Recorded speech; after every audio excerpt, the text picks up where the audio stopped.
le poids, il y a trop de poids. Il faut ouvrir. C'est quoi ces histoires? C'est quoi?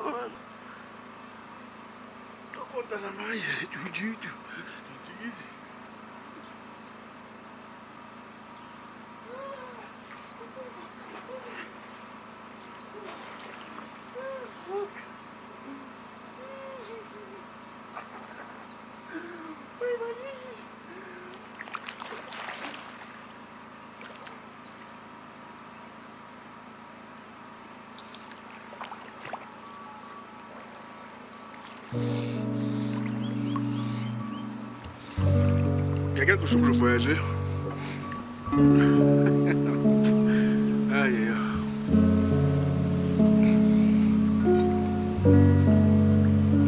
Je m'appelle encore. Donc il y a quelque chose que je voyageais. Je suis arrivé à l'aéroport. J'ai rencontré une dame que j'ai connue il y a très longtemps. C'est une femme que je côtoyais. On va pas vous côtoyer là, parce que vous vous êtes abîmé. C'est une femme que je côtoyais il y a très longtemps.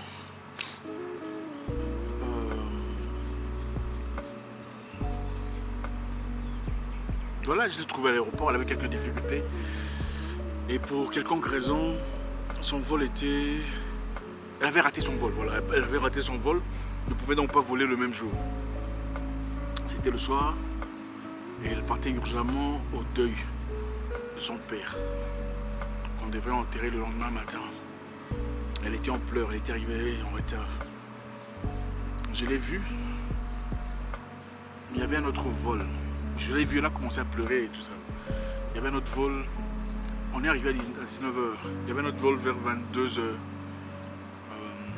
pour la même destination, mais pour une autre compagnie. Et il fallait évidemment il fallait soit acheter un nouveau billet ou elle resterait. Elle n'irait donc pas voir les enterrements de son père. Et c'était triste. Bon, gentiment, on a essayé de trouver un moyen de lui acheter un autre billet d'avion pour voler le même jour et aller gracieusement enterrer son papa. C'est la vie.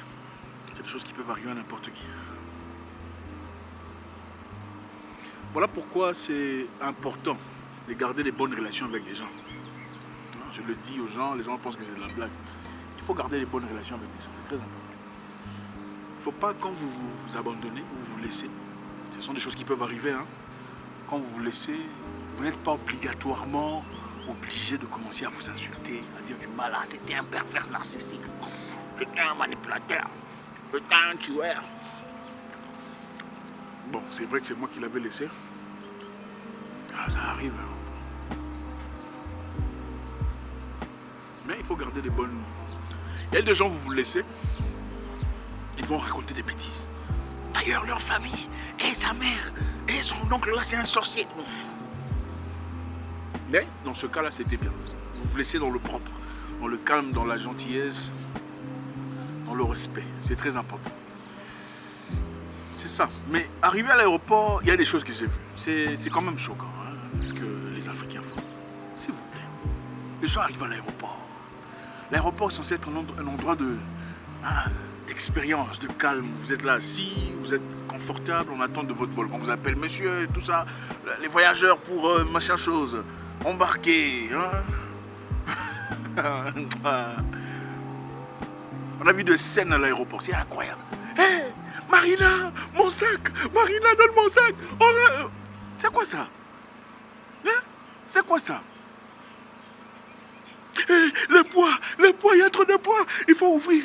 C'est quoi ces histoires? Vous nous ridiculisez des fois. Franchement, je sais pas, il faut revoir ça, s'il vous plaît. Ce n'est pas plaisant. En attendant, vous regardez à droite, vous voyez des Chinois là en train d'avancer doucement. Monsieur Hakim, yeah. Votre passeport, s'il vous plaît. Votre carte d'embarquement. Votre fièvre jaune. Eh, oui, mais regarde, mais c'était ici. C'est quel genre de comportement ça? Quand on dit que le vol sera à 19h, ça ne veut pas dire qu'il faut commencer à se laver à 18h. Ça veut dire qu'il faut être à l'aéroport 3 heures avant 19h. Donc, 19h moins 3, ça fait combien? Les mathématiciens. Ça fait 16 heures. C'est à 16 heures qu'on est à l'aéroport. En tout cas, dans le passé, il fallait 2 heures. 2 heures de temps avant d'aller à l'aéroport. Maintenant, là, avec notre histoire là, c'est 3 heures. En tout cas, dans beaucoup d'endroits, c'est au moins 3 heures. Il faut être là 3 heures avant le temps. Pour vraiment bénéficier de ces services et tout le bazar. Ça ne veut pas dire qu'il faut se laver à 18h. Quand tu te laves à 18h, évidemment, tu seras prête à 18h30. Le temps de prendre le véhicule ou le moyen de transport, tu vas arriver en retard. C'est clair. Il faut venir à temps. Venir à temps, comme ça tu as le temps de vérifier tes papiers. Tu as le temps de voir, tu as la fièvre jaune, tu as je sais pas moi, quel genre, tout ce que tu as comme besoin. Et pour y arriver, voilà, bénéficier d'une expérience, pas seulement géniale, mais aussi respectable. Que les gens te regardent comme ça, c'est un monsieur, c'est une grande dame. Moi, quand je vois les gens, viens ici, on peut même pas, franchement, tu es moins sérieux. Que ce soit un homme, c'est un moins sérieux, il n'est pas sérieux. Une femme ne peut pas être sérieuse comme ça.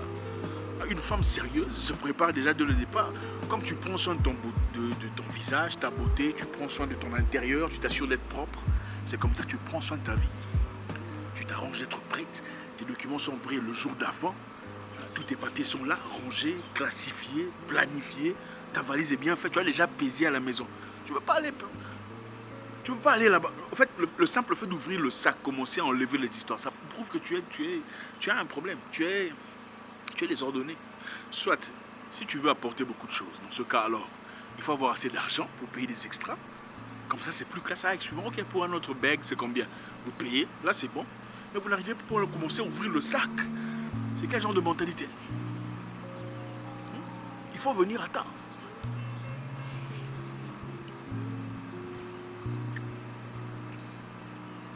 Je ne sais pas.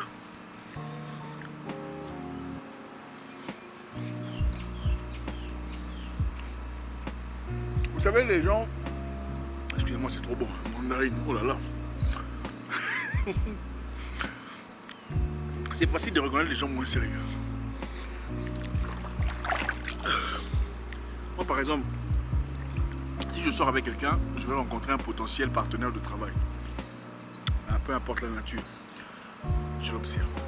On commande à manger ou à boire, je l'observe. À partir du moment que je sens qu'il commence à flirter avec la waitress ou la serveuse, j'élimine. Parce que quelqu'un de sérieux ne peut pas faire ce genre d'histoire. Même s'il est promiscueux dans son coin.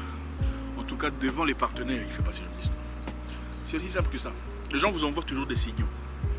Malheureusement, très souvent, on a tendance à faire semblant de n'avoir pas vu.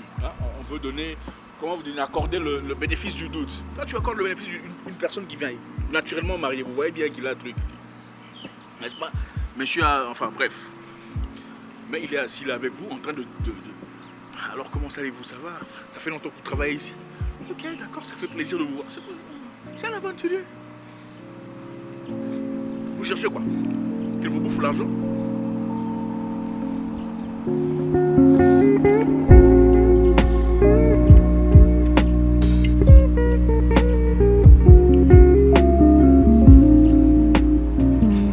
La vie est un mystère, encore une fois, il n'y a pas de formule exacte. Des fois, je me pose beaucoup de questions, je me dis... La vie étant un mystère, parfois les gens bossent dur, n'est-ce pas? On travaille très dur pour obtenir quelque chose. Et des fois, on l'a. Il y a aussi de ceux qui travaillent très dur pour obtenir quelque chose et ne l'ont pas. Qui a raison, qui a tort? Qui l'a fait bien, qui l'a pas fait bien? C'est une question importante. Est-ce que ça veut dire qu'il y a une force plus grande qui influence la réalité des gens? S'il y en a, supposons qu'il y a une force qui influence la réalité des gens. Cette force pousse à ce qu'une personne qui travaille, parmi les deux personnes, l'une réussit, l'autre ne réussit pas.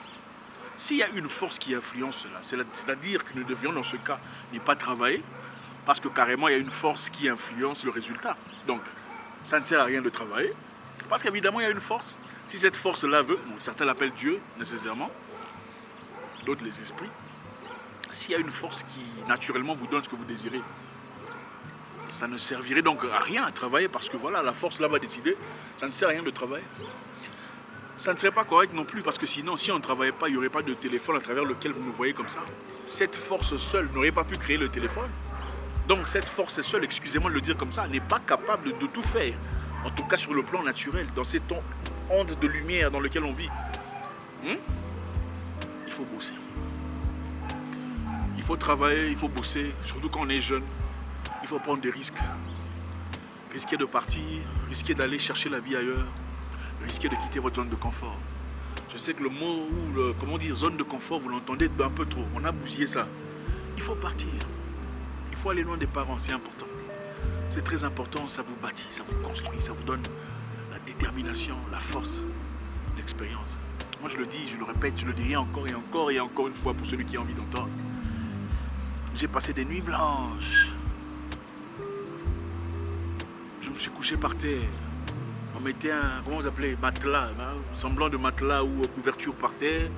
On se couchait moi là, un pote ici, et on prenait la même couverture, on tirait comme ça, on se couvrait. Et je me souviens, il y a un moment dans la vie, dans le passé, il faisait tellement froid, c'était l'hiver. Il faisait tellement froid, on n'arrivait pas à regarder comme ça. Il a dit, mon cher, viens, on va s'enlacer. On va s'étreindre. Hein. On va se serrer comme ça. Comme ça, on va dormir. Il m'a poussé. Oh là là. Mais on avait des ambitions. Ambitions de vie. C'est-à-dire, tu sais où tu vas. Et si je parle aux gens honnêtes, je sais qu'il y a beaucoup de malhonnêtes ici qui volent l'argent du gouvernement. Ça, ce n'est pas vous. Ceux-là qui profitent des intérêts sur la tête du peuple, sur le sang du peuple. Ce n'est pas à vous ce message. C'est à ceux-là qui travaillent dans la droiture, dans la justesse. À un moment donné dans ma vie, c'était tellement difficile. On vivait dans une maison où on ne payait pas. Le propriétaire de la maison a demandé qu'on quitte parce qu'il y avait un monsieur qui fumait du chanvre et lui là, bon, enfin bref, on a demandé de quitter. On a tous quitté. Moi, j'avais nulle part où aller. Moi, un pays étranger. Il y avait une maman là, une métisse, une maman de... Moi, j'avais peut-être 22 ans. La maman là avait peut-être 68 ans. Un truc comme ça. Et j'étais un peu ami à son fils. La maman dit, oh, elle m'appelait Zarko. Elle dit, Zarko, tu as nulle part où aller? J'ai dit, j'ai nulle part où aller. But you can come to my house, tu peux venir chez moi, viens chez moi, tu vas dormir chez moi. J'ai dit, ok, d'accord, comment j'ai fait des amis, des potes, j'étais toujours génial avec les métis. Je vais aller dormir chez eux. Je suis parti chez la dame. Vous savez comment ça, les lunettes. Génial. Je suis parti chez la dame. Avec son fils, s'appelait Tamat. Le soir, on est assis là au salon, elle nous sert à manger, tout est bien, tout ça, on mange, on rit, tout ça. C'était génial. On nous sert à manger, je mange, je dis, je suis bien, je suis encore mieux que j'étais là-bas. La nuit, tout le monde a dormi. La maman me dit, elle vient au salon, elle dit, mais pourquoi tu es au salon? Viens dormir, viens dans la chambre, viens dormir. J'ai dit, non, non, ça va, c'est bon, je suis ici. Je me suis endormi. Le lendemain, je me suis levé. Le soir, la même histoire. Tout le monde au salon, on nous sert à manger, tout ça. Les hamburgers faits maison. Ah, la vie est belle. Le soir, tout le monde a dormi. La maman vient me dire, non, viens, viens un peu, viens. Je vais dans la chambre. Je trouve la maman dans la chambre. Elle me dit, j'ai mal au dos. Est-ce que tu peux m'aider à me masser? Ah, j'ai dit, la maman de Tamat, tu veux que je... Pourquoi elle n'appelle pas Tamat pour venir masser? Elle m'appelle moi. En fait, la maman là, elle m'a emmené à l'université, elle est partie m'inscrire pour faire ma formation d'ingénieur. Elle m'a vraiment facilité la tâche. Parce que j'avais perdu mon passeport et tout le bazar. Elle m'a tout facilité pour que ça aille bien. Et évidemment, on m'a accepté, on m'a dit, lundi, viens, tu vas commencer. Maintenant, le soir, elle me dit, viens, entre. Viens me masser. J'ai dit, moi je vais me masser cette maman. La maman avait mis une robe de nuit. Les mains de la maman commençaient à... J'ai dit, non. Le paramétrage dans lequel on est ici, non, ça ne me convient pas. J'ai dit non, je suis sorti. Et le lendemain matin, on m'a appelé. Il y a la fille qui m'appelle. Zach, maman t'appelle. Je suis parti voir la maman. Arrivé là-bas,